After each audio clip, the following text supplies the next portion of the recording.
Hey, architecture firm owners and emerging leaders. Get ready for unparalleled insight into the development of a world-class architecture firm and a worldwide organization driving the digital transformation of the design and construction industry. With Build Smart, the podcast that's changing how our profession operates. We share the incredible stories behind innovation in the building industry with my friend and co-host, Patrick McLeamy, FAIA, former CEO of the international architecture firm, HOK. You know, Yamasaki's office or firm lasted during his lifetime. And when he passed away, I think that was the end of the Yamasaki office. Helmut did not want that. He wanted a firm that would live out and grow beyond the founders. In Season 1, discover the untold stories behind HOK's meteoric rise, from 150 employees in St. Louis to a powerhouse with over 1,900 staff members and 27 offices worldwide. You know, they weren't as polite as the Kojima people. That was just boom. And anytime you have a creditor, whether it's Kojima or the bank, that wants their money, unless you can raise money someplace else, you are out of business. Bankrupt. And hold on tight for Season 2, where Patrick takes us on a new adventure as chairman of Building Smart International, shaping the future of digital transformation in the design, construction, and operation of built assets. Ian Howell, Ken Harold, and I, Ken was my technical representative from HOK. The three of us took a tour of Europe of 5 cities in 5 days. Very busy time. Simply follow the link in the show notes to subscribe to Build Smart now and uncover lessons that will transform you and your architecture firm.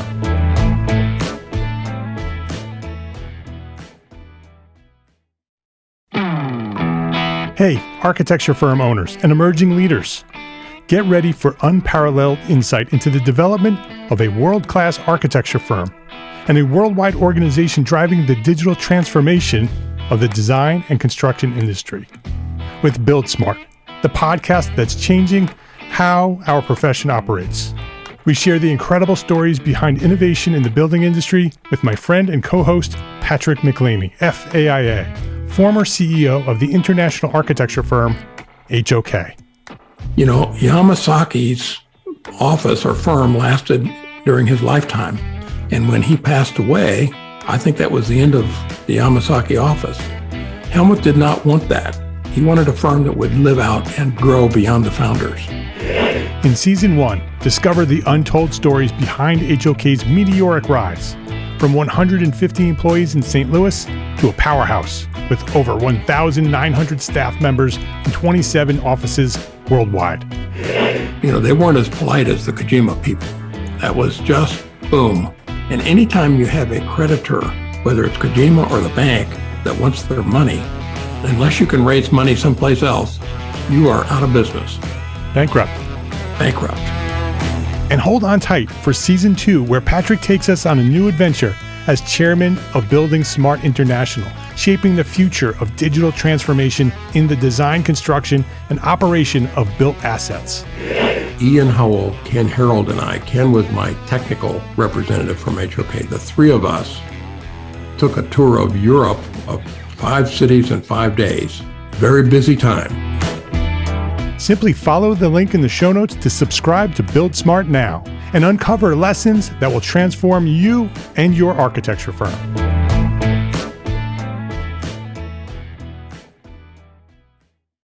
Architects, mark your calendars for the Entre Architect Community Annual Meeting. It's the business conference for small firm architects. From October 23rd to the 25th, join us in Nashville, Tennessee, for an event dedicated to small firm entrepreneur architects like you. Experience inspiring keynotes, interactive workshops, and unparalleled networking opportunities.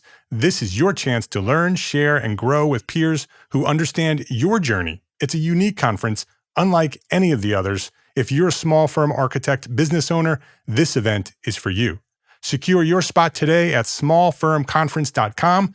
Don't miss out. Join us in Nashville and prepare your firm to thrive in 2025.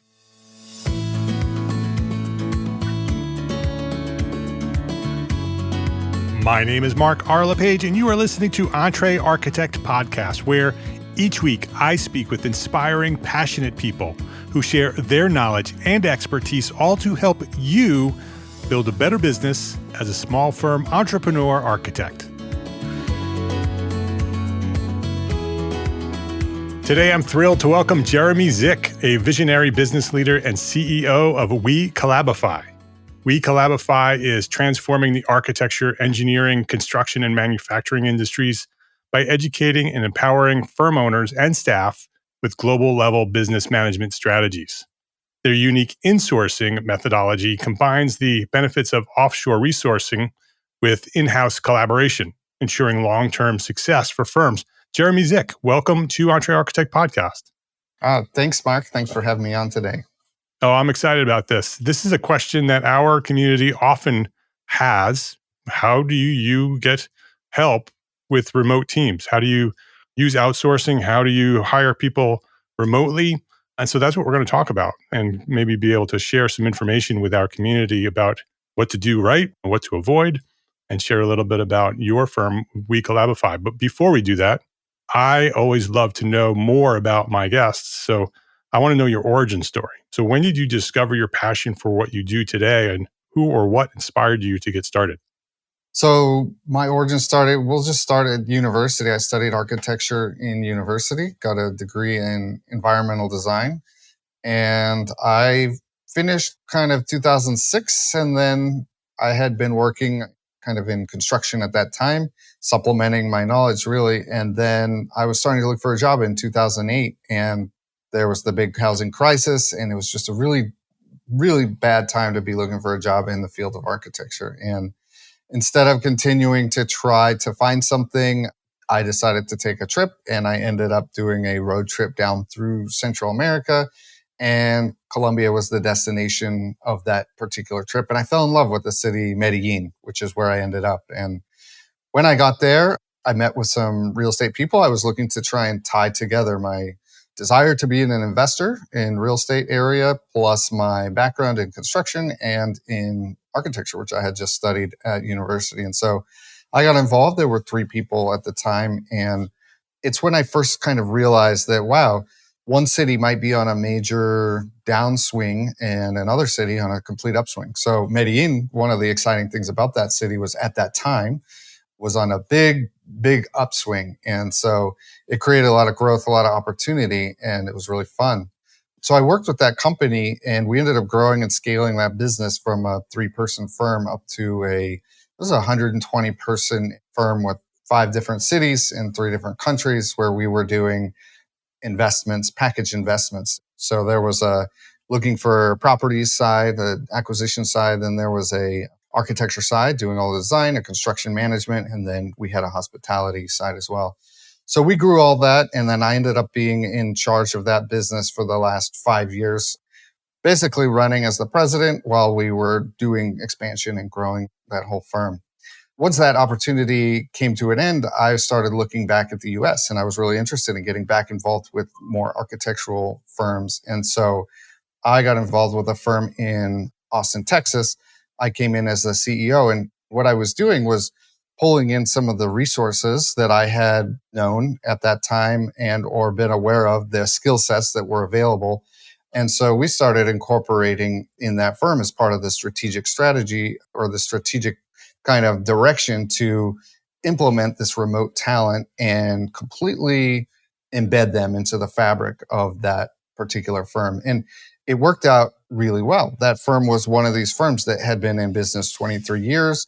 They had always kind of gone around 10 people as a firm, sometimes less, sometimes more, but always kind of at that. And with this integration, they were able to scale much beyond that. They're currently 35, and they have half of their workforce is remote with my team right now, and the other half is local in Austin, Texas. And so for them, it was just a really great business structure and strategy. And when done in the what I'll contend to be the correct way, each firm is different, and different structures might be different levels of correctness depending on what they're doing. But we did that. And so I saw the success that they experienced and became much more excited about my personal ability and our team's ability to impact the world of architecture, not by being a designer or being involved in one firm, but empowering, enabling other architecture firms through this strategy to basically achieve higher impact. And I found that a lot of the architects are really interested in impact in their communities, impact in the world of architecture. And if there's some sound business behind what they're doing, that really launches them into being able to achieve much higher and larger impact results. So that's where my focus became, and that's how I ended up doing what I'm doing right now, working with the offshore, nearshore insourcing component. So your company is WeCollabify. How did WeCollabify get started? If you were working at this architecture firm, recognized there was an opportunity, how did you actually start the company? The company was started, we had been incubating with that company this structure and strategy. And I had come in as a CEO. And as part of that, there was a negotiation, ownership, and all these other things. But as I became more interested in the structure of how an architect can be great in terms of a business that's solid foundation that they can use as a launch pad, my interest grew that way, while my business partner's interest remained in being a stunning and great architect, which he absolutely is and was for the region that he was working in. And so, as our interests sort of diverged, we came up with and together hatched a plan where he was going to retain all of his entire business and we were going to be a support. My new company that we were spinning off was going to be a support structure for his company. So I was able to start the company with him as my first client, and he knew what we were doing. And then I've been expanding and growing my client base ever since, adding on completely different things. So we started also in architecture, but we quickly learned that we can also do engineering and many other disciplines where people are in the professional services and they have a lot of need for additional modeling time from some of the resources that we provide. So the contractors that you work with, are they from Colombia? Yes, many of them are. We have some from different countries as well, but our whole philosophy is all about the same time zone. So we rely heavily on same time zone countries. And we believe that by operating in the same time zone, you can simulate that in studio environment where it's this pick up the phone culture where you can be actively engaged in the development or evolution of a plan with the firm.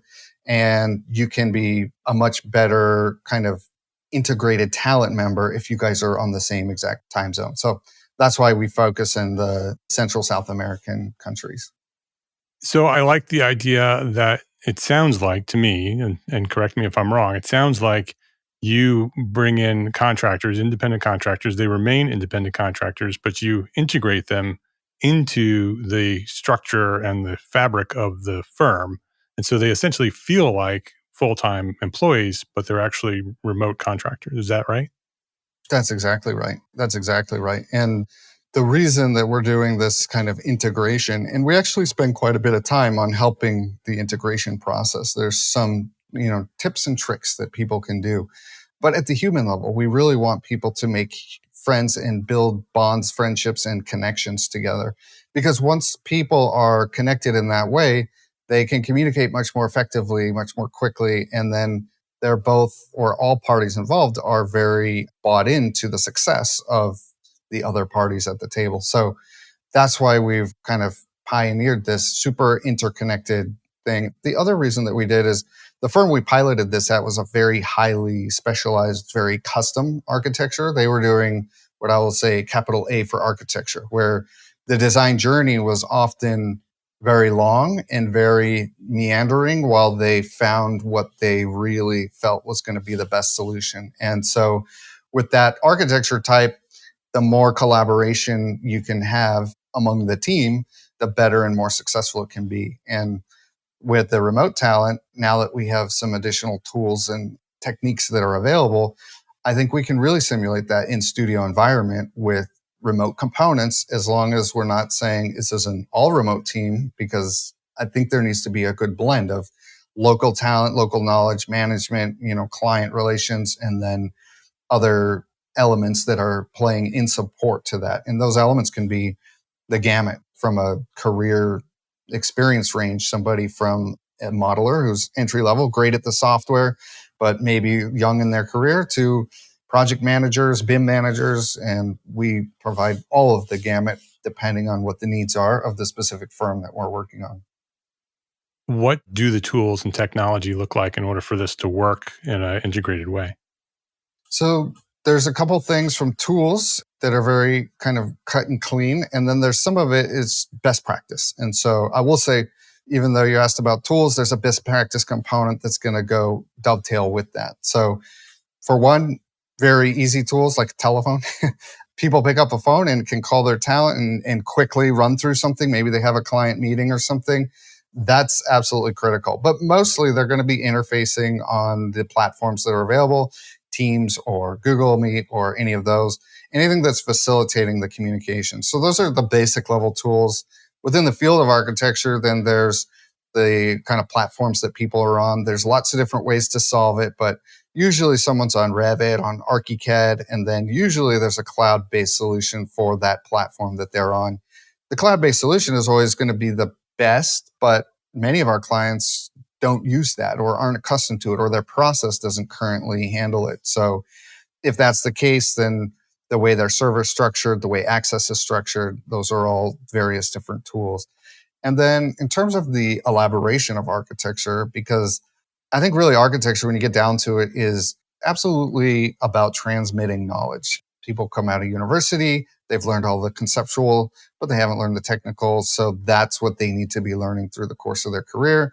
In order for them to be learning that, they need to be communicating with one another and knowledge needs to be being transferred. So I think that if you, for example, in some of our more successful firms, they will have iPads for their in-house people or some sort of a tablet, and then they'll do the red lines in digital form. And one tool that I'll just say is a combination of uses of tools and is a use case, but is these live redlining sessions, which is absolutely valuable for anybody who's going to be working to sit next to somebody else doing red lines, understanding what they're marking, why they're marking it, and kind of walk through so that when they then turn around and go to pick up those red lines, they understand it better and they're going to have a better, cleaner result. So in terms of a really kind of gold standard, when you set up the video, you set up the tablet so that the talent can see on their side, they can see on one screen what's being redlined, they can hear the audio, what's being explained, and then they have their model on the other screen so they can start making notes and stuff.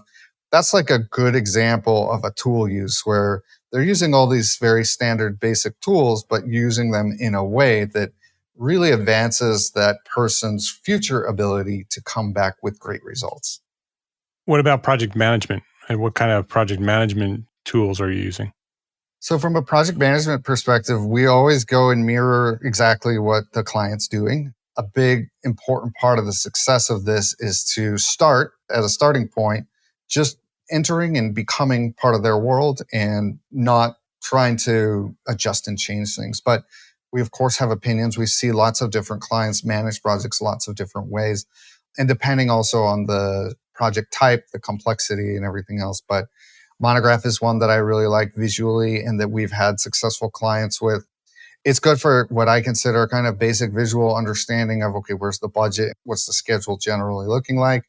With the more complex, BQE Core is one. We have people on our team whose job it is to exclusively manage the kind of production of a project through BQE Core and talk to the managers about budgets, about schedules, about inputting data, about time entry, and all these different things. But those are two that I've personally used. Then there's Azure and then there's several other ones, but we'll basically work with and use the one that that client uses. And then if that client maybe isn't on one, we'll make a recommendation and say, hey, other clients that we've had have had great success with this. And that recommendation is going to be dependent on the complexity of their work, the size of their team, and the needs that they really have for that platform. How's the remote team managed? And are there any language issues that you have to deal with?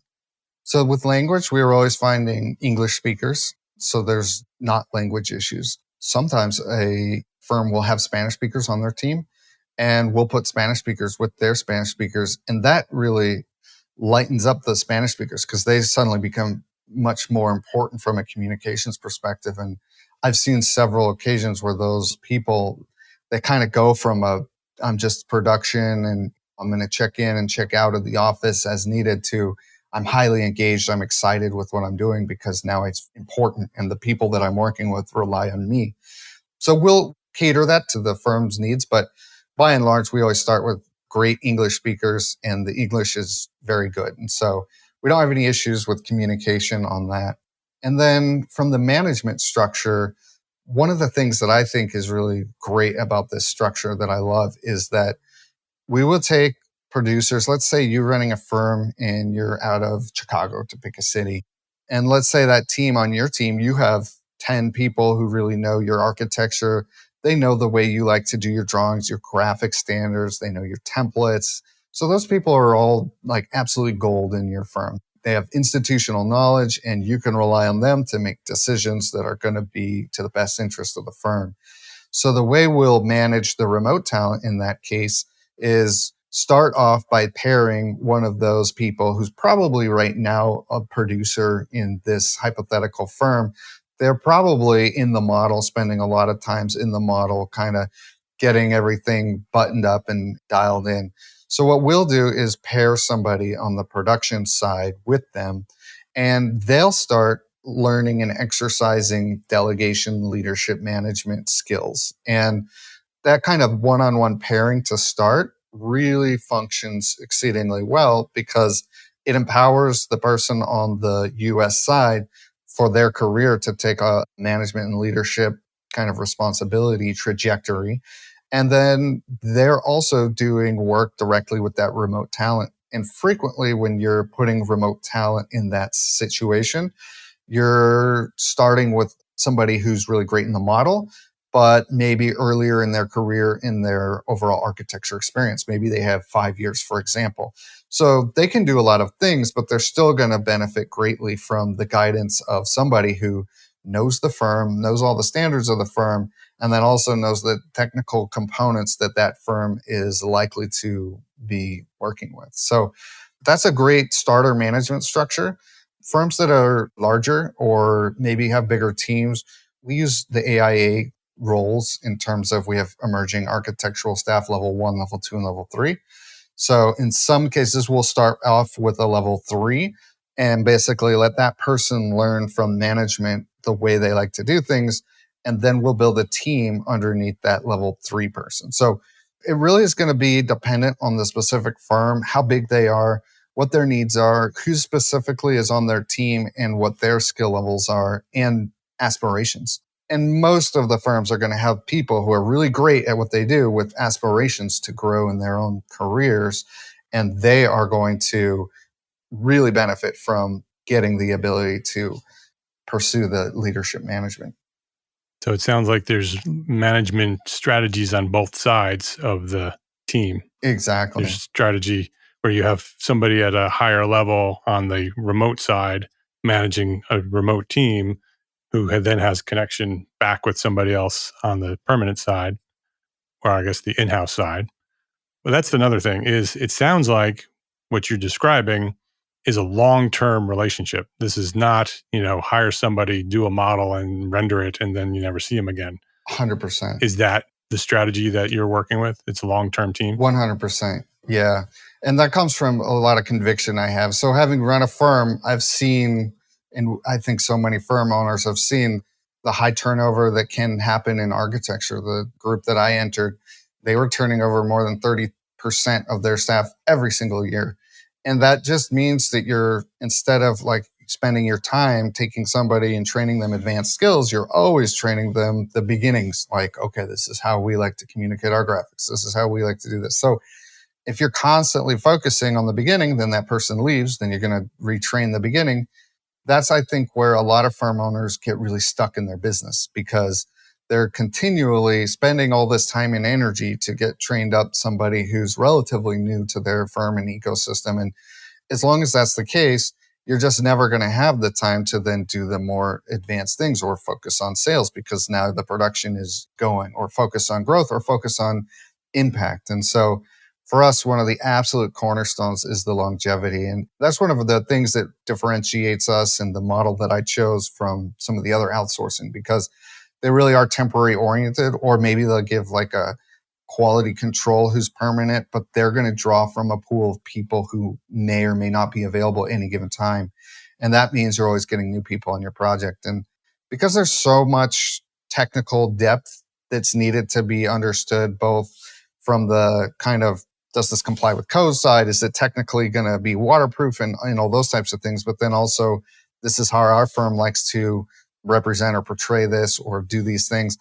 I just feel like architects more than anybody need to have longevity. And the more longevity they have, the more sort of compounding gains they're going to get. And that's with their own staff or resources that are remote or anything. So I focus, like laser focus, on long-term placements because it's just so beneficial for the long-term value add that we can have. I do think that we can provide remote talent. We can provide modeling. That's all great. That's understood and well. But one of the biggest, we'll say, hidden value adds that I like to add is a really smart and strategic structure. And cornerstone of that is the longevity with each talent placed and their own team members too, which we do things to try and help make them also stay engaged for as long as can be. So it sounds like the members of the team that are remote are long-term. Are they also dedicated to that firm? Are they working for multiple firms or only that one firm? Yeah, ideally they're working only for that one firm. And some of the firms don't have a full demand at first, but aspire to have that full demand based on projects. So we can start them off like that. But really the way it works is we're pulling and recruiting some of the top talent from Colombia or other countries in the region, right? And we're pulling them away from jobs. The top talent is generally placed at jobs. So we need to give them security. And then that's one thing that really motivates and drives that. But on the other side, on the client side, if I had one great talent that people loved with 2 or 3 different firms in the United States, eventually one of those firms is going to want them full time. And the other 2 who have spent time training that person and getting them going is going to lose out. And they're going to get a new person and they're not going to get the benefit of the longevity. So when I'm talking to firm owners, I'm always talking about the longevity and a path to longevity, even if that can't be a reality at the onset.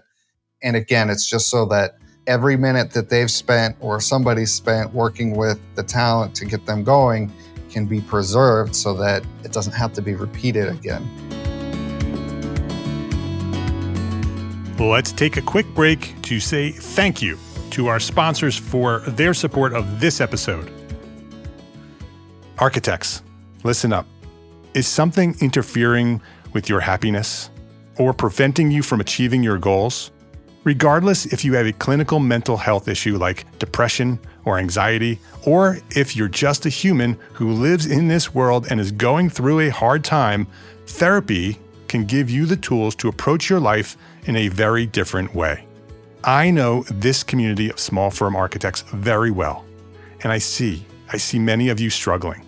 That's why I reached out to this episode's sponsor, BetterHelp. BetterHelp is a platform that makes finding a therapist easier because it's online, it's remote. And by filling out just a few questions, BetterHelp can match you with a professional therapist in as little as a few days. It's easy to sign up and get matched with a therapist. There's a link in the show notes. It's betterhelp.com/architect. Just use that link, betterhelp.com/architect. Clicking that link helps support this podcast, but it also gets you 10% off your first month of BetterHelp. So you can connect with a therapist and see if it helps you. If you need someone to talk to, consider online therapy with BetterHelp. Click the link in the show notes or visit betterhelp.com/architect. That's betterhelp.com/architect. Thank you to BetterHelp for supporting this podcast and for supporting our community of small firm architects. ARCAT's Spec Wizard is the tool that will help you save time writing specifications. Going through the manufacturer's specification line by line to find the right product leads to frustration and errors. And that's where Spec Wizard comes in. It's a free, patented tool that allows you to select products and options error-free and generate a 3-part specification in minutes. Go to arcat.com, that's ARCAT.com, and try Spec Wizard today. Please visit our sponsors today and thank them. Thank them for supporting you, the Entree Architect community.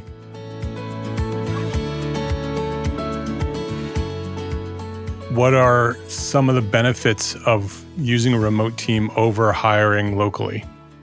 I will say that some of the benefits are, if you're just looking at it, there's the immediate cost benefit.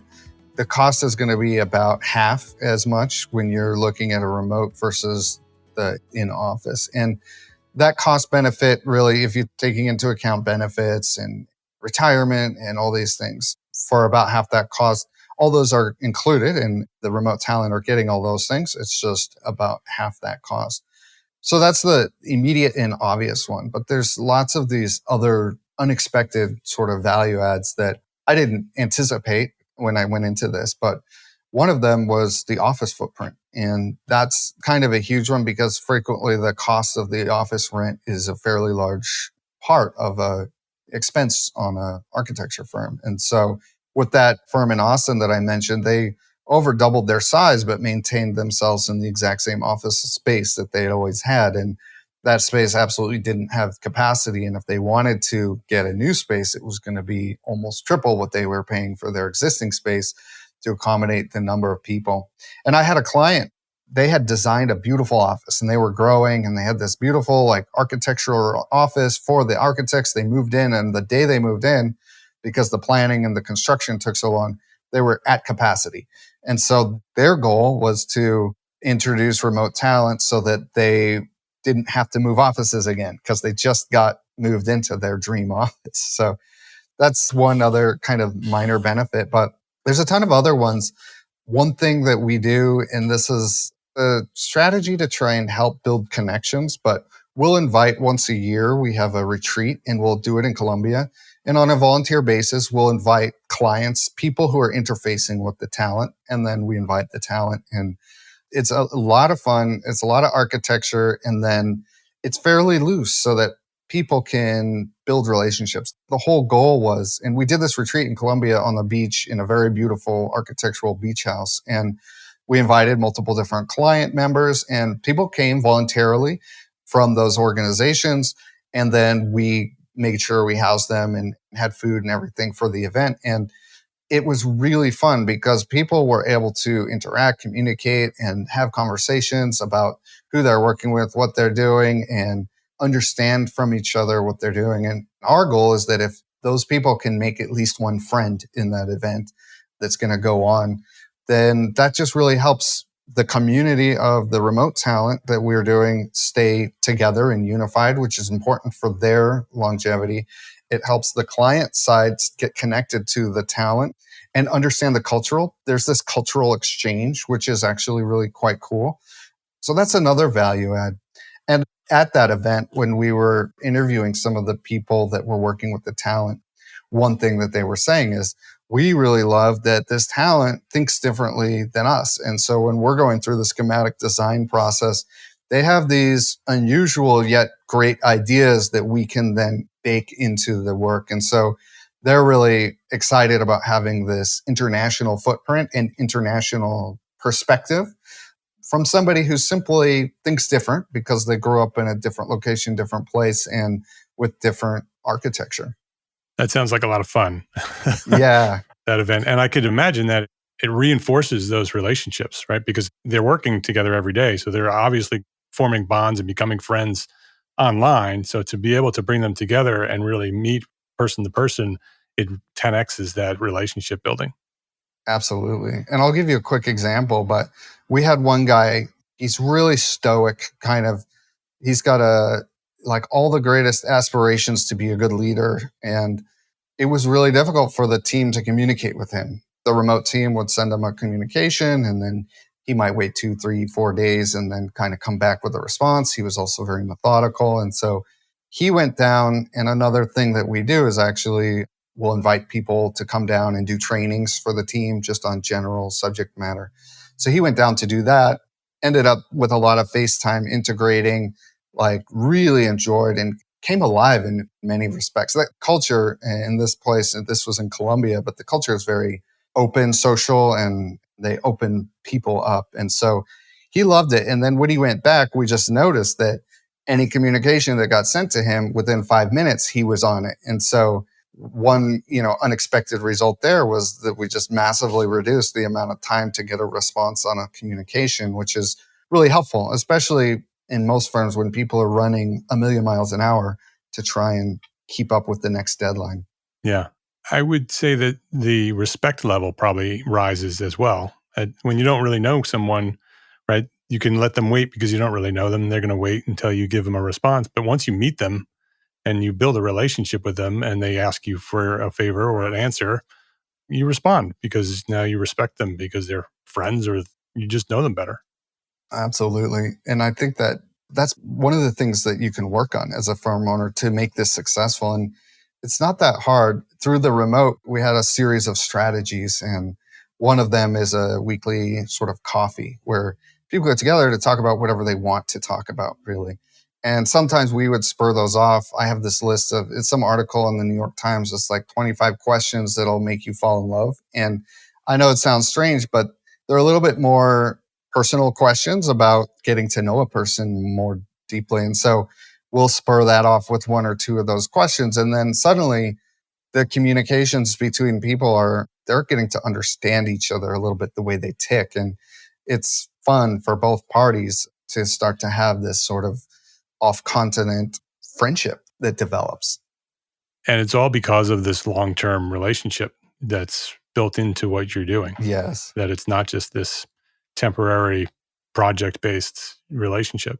Absolutely. And then one thing that we also saw in that firm in Austin that I was telling you, they had a 30% turnover rate. But as this got incorporated, that turnover rate dropped down to less than 6%. Because I track it, because for me, turnover rate is one of the most important indicators for an architecture firm to understand if it's healthy or needs some help. And so that, I think, came from people really wanting, the people who were producing were becoming leaders, and then they really wanted their people they were working with to be successful, to be integrated. And so now they were working not only just for the project, but they were working for their team members that they were responsible for.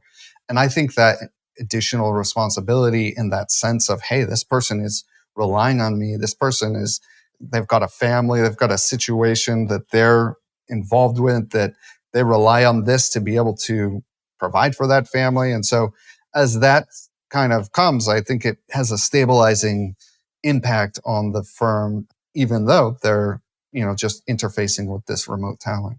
So we have thousands of small firm architects listening right now. Many of them are nodding their heads saying, this is a good idea. Mm-hmm. So what would you say is the best way for them to prepare to get started? What should they do before they even contact you? So some very basics is from organizing the way you like things. What I would recommend is get a design package. If you think of the pre-design, then the schematic design, the design development, and the construction documents, find a set of each that you like, that you think represents your firm really well, that can be shared with the talent at each step of the way. And often firms have a million of those, but they're like, oh, I like this from this set, or I like this from this set, and this from this set. And especially at the smaller firm level, they haven't yet had the time or the luxury of a bunch of management to go in and organize this stuff. So it's really hard while you're doing your billable time to have that all nice and perfect. But at least knowing what is a good standard set, it's extremely beneficial so that when you're giving your talent instructions and saying, hey, I need you to do this and this and this for the schematic design phase, if they also share the schematic design set and say, hey, by the way, this is what this is going to end up looking like, even if they're only doing a small section of that, it gives them a bigger picture. And the bigger the picture they have, the more decisions they can make that are going to align to that firm and what it needs. So that's one thing. At the server level, there's a few things. If possible, I always recommend that you get the cloud-based kind of collaboration component, if it's Revit or if it's ArchiCAD or if it's something else, whether it's BIM Cloud or BIM 360 or one of those. It really helps a lot in the process. Some architecture firms can't afford it or aren't ready to make that leap, or also maybe could afford it but don't have the culture that's built around the use of that. So I wouldn't say don't do this unless you do that, but I would say plot a course toward that, because the more you're able to do that, it's going to help in office as much as it's going to help with the remote talent. When somebody can log in, reserve a section of the model, do what they need to do, and have that model hosted. But we do have lots of architects. Let's say that's not an option. We have lots of clients who do it with server or cloud server. So figure out the securities and the structures of what files am I going to share and how is the file going to be processed. And that's the big thing, is who's going to work on the model and how's the main model file going to be hosted. And usually it's going to be hosted in a server controlled by the client, whether it be their cloud-based server or their in-office server. And then trying to understand and plot out, okay, who's entering this model and at what point does it need to be uploaded or communication need to occur that says, hey, I've completed my task and I'm going in there. So those are a couple things. The big thing I would say too, though, is as a firm owner, I like to help firms, and I have a lot of opinions on some best practice and some things. And so a phone call to any of the service who's doing some sort of an outsourcing or insourcing or nearshoring, we call ours insourcing because we're really empowering the existing staff to then interface with the nearshore remote staff. So that's why we call it that. But we like to get on a phone call and help them assess, like, what skill level are you looking for? And frequently on that call, they might describe somebody who's really a level 3, but then they're saying, I want an emerging level architect. And so we'll help pull that together and start to say, okay, I'm hearing that you really need somebody to autonomously get in the model and just completely provide you something that's ready to go so that you can move that forward. And usually through that conversation, we can meet in where they really do need somebody, because it's either going to be, I need somebody doing modeling hours, or I need somebody who can manage a team and that I can just rely on because I need to focus over here. So having the conversations initially, like just asking questions, I think is the best first step they can take. Before we wrap up with the final question, what are some of the things that we might want to look out to make sure we avoid? What are some of the problems that we might run into either before we start working with you or actually during working with a firm like yours? One of the first things I think that's really important is setting the expectation correctly. So I will say, don't come with an expectation to any outsourcing or talent that the person that you're going to hire is going to be 100% perfect and you don't need to do any training or onboarding or any of this. I do believe there can be a preconceived notion with regard to outsourcing because it's a bit of a black box sometimes. And some people will sell it that way, that, hey, you don't have to worry about this. It's going to be perfect. I would come with the expectation that this is a staff member, just like any other staff member I've ever hired. And based on the skill that I've said I needed, the person who's going to interface with them is going to be working on upscaling their abilities as they advance through their career. So that's one of the biggest things that I think is really critical to think about. And then the other thing is this plan often, let's just say you have an office and you're not outsourcing currently, and you have some great talent and they know your firm well. I will call them producers, where they're probably in the model, they're doing their jobs, they're really good at it, but it doesn't mean that they're great leaders. And so it doesn't mean they're not going to become great leaders. It just means they haven't yet exercised or had the opportunity to exercise that muscle. And for you as a firm owner, I would absolutely suggest getting buy-in from them and giving them the big picture of what's going on, because they're going to be the ones interfacing. And if the people on the team don't understand why we're doing what we're doing and how it's good for their own career trajectory, then their most probable complaint is going to be, it would take me a lot less time if I just did this myself. And the thing is, with a firm owner, you really want that person to not just do things themselves, because then they're limited to one person.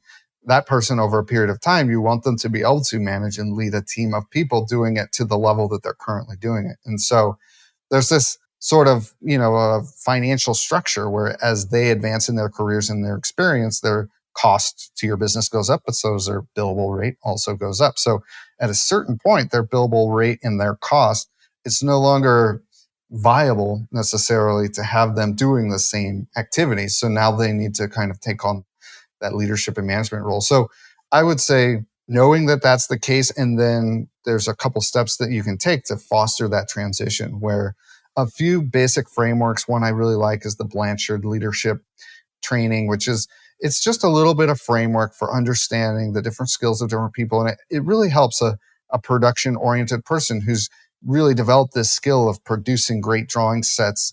It helps them transition into, okay, now I'm going to delegate this and somebody else is going to be doing this. And I'm going to do 20% of what I used to do 100% of. So as they get to that 20%, they can start managing one person, then two people, then three people. And it's really great for that overall trajectory. But those are some of the things that I would say, expect this and go into it with open eyes, that this is just another talent solution.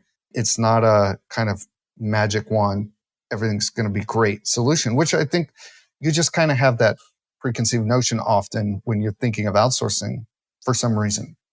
Right. You just want it to be magic. Exactly. And especially with the India Philippines model, where you might be saying, hey, I'm going to send out the whole CDs phase. I've got SD and DD done. I want you guys to do CDs and come back. There's that kind of mentality in that structure and scenario where, okay, of course, your expectation is going to come back and you're going to send it to your client. Great. But I just don't think that that really ever works. Frequently it comes back. There's a frenzy while everything is getting corrected. And then you start sitting there wondering, was this actually helpful or did this just waste a bunch of my management's time to get this done? So yeah, there's a bunch of the dynamics at play, but yeah, it's good to keep that in mind. Yeah.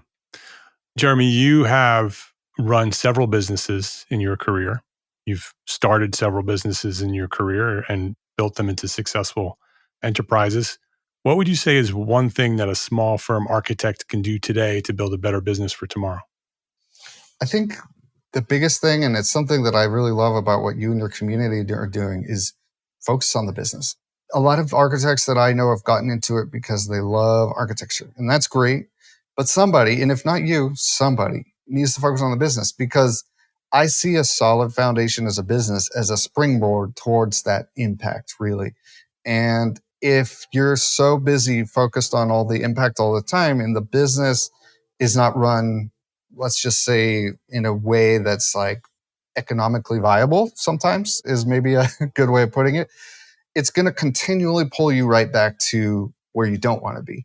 The business will, because it's going to have urgent needs of X, Y, or Z based on whatever's going on. And so effectuating strategies like outsourcing, for example, or insourcing or nearshoring, that's one strategy of a tool belt of strategies that it's like a pressure relief, I would say. If you're relieving the pressure on the profitability and the needs for you to just keep the mouths fed who are there, and you're able to breathe, I think it's able to extract you a little, get a little bit more thinking, and start conceptualizing where you might want to go in the future. So there's a few strategies. You have to do the marketing, which I know you guys do a lot to keep the growth going. And then something that's going to give you an edge on the profitability. I look at profitability not only as, oh, that's great, I have money in the bank or whatever, but I see it as headspace. If you have profitability and you can project and predict that you're going to have future profitability, your head is in a totally different space than it otherwise would have been. And the world is getting access to much higher level thinking than it otherwise would have. And so that's what I would absolutely focus on from a business owner's perspective. And unfortunately, it's one of the things the architects don't want to focus on. So if you don't want to focus on that, and I think that happens, and I think that's totally admirable, find somebody who does, because somebody needs to be on that and making smart strategic decisions that are going to really help you. His name is Jeremy Zick. The company is WeCollabify, and the website is WeCollabify.com. You can check out WeCollabify.com to learn everything that you need to know. You can connect with Jeremy there and learn about how to get started. Jeremy, before we started recording, you mentioned that you have a guide for this insourcing. Do you want to share a little bit about that?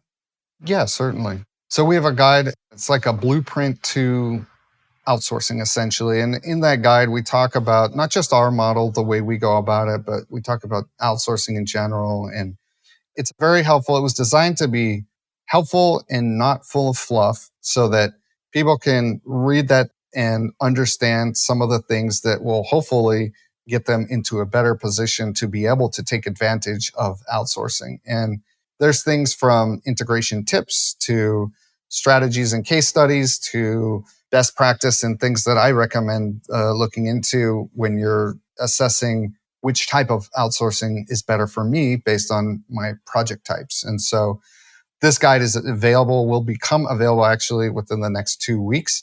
And I think it can be a huge value add for people who are thinking about this, but not sure exactly what to do or how to pursue it. All right. So WeCollabify.com is where you can grab that. Jeremy, thank you. Thank you for coming here and sharing a tremendous amount of value today. I think many of us learned a lot about how this strategy could work really well for our firms. So thank you for coming by and sharing your knowledge and being with us here today on Entree Architect Podcast. Of course. Thank you very much, Mark. It was fun being here.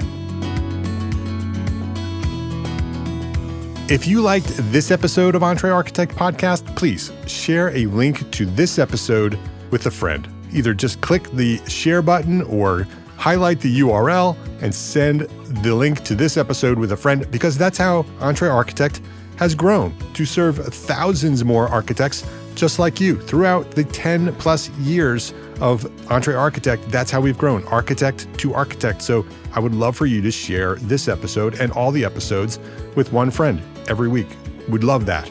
And thank you to our sponsors for this episode. We don't have an episode if there's no sponsors. So thank you to our sponsors. Links to those sponsors, which you should go visit and click, and all the resources that we discussed today for this specific episode, they are all available at entrearchitect.com/podcast. Every episode that we've recorded is there, entrearchitect.com/podcast. Go click the links to the sponsors and say hello. Entree Architect is a member of the Gable Media Podcast Network. You should go visit that at gablemedia.com. That is the next evolution of interactive media and resources for the AEC community. You can now earn continuing education credits for listening to select episodes of this podcast, Entree Architect Podcast. Yes, AIA CEUs for listening to a podcast. It's there, and many other podcasts are there as well, and you can listen to all of them and get credit. Learn more about our program, Gable Members Program, at the gablemedia.com/members website. That's GABL media.com/members.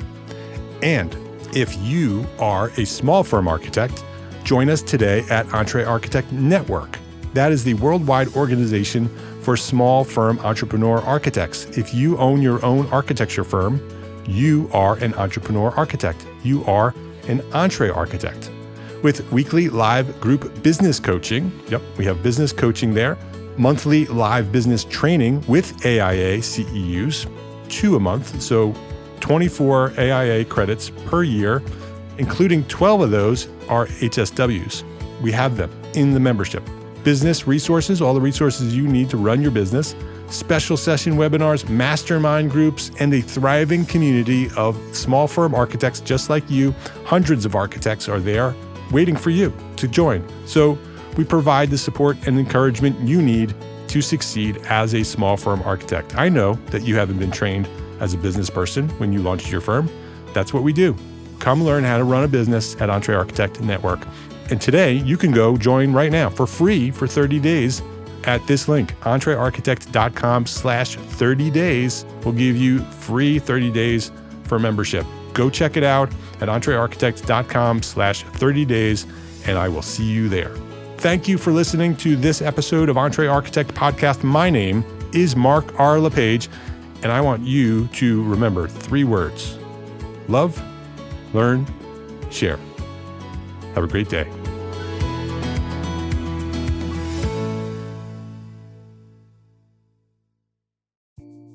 Imagine earning continuing education credits while doing exactly what you're doing right now. Well, you can. Gable Media has revolutionized the way you earn your continuing education credits with a groundbreaking approach. Forget running around town and scouring the internet for credit-worthy courses. Fulfill your CE requirements effortlessly by listening to engaging podcasts just like the one you're listening to now. Our podcasts are designed to educate, entertain, and inspire, all in a user-friendly environment. But wait, there's more. Architects, Gable Media is also approved as an AIA continuing education services provider. Upon completion, we handle everything, From reporting your hours directly to the AIA to storing your certificates in your personal Gable Media profile for your self-reporting needs. So follow the link in the show notes and start earning your credits in the most innovative and entertaining way possible with Gable Media. Attention architects and creative minds, get ready to supercharge your brand with Build Your Brand, the podcast that's unlocking the secrets of branding success for creatives. Hey there, it's Mark Arlepage, founder of Entree Architect, and I'm inviting you to join my friend, architect marketing expert Jeff Eccles at Build Your Brand podcast, where he explores the captivating stories of the world's top brands and transforms their lessons into powerful moves for small firm architects and creatives like you.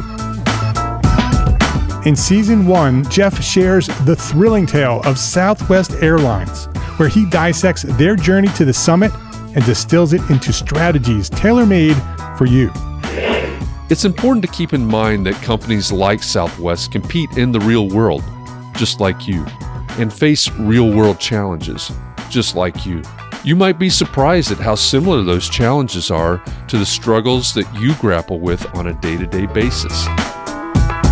Don't miss out on your blueprint for success. Subscribe, tune in, and let's build your brand together. You may have noticed that the very best brands in the world are also known for having somewhat unique corporate cultures. That's often the glue that holds everything together when they encounter those rough spots. We don't do it because it inconveniences the passengers to whom we are primarily dedicated, the short haul, frequent flyer.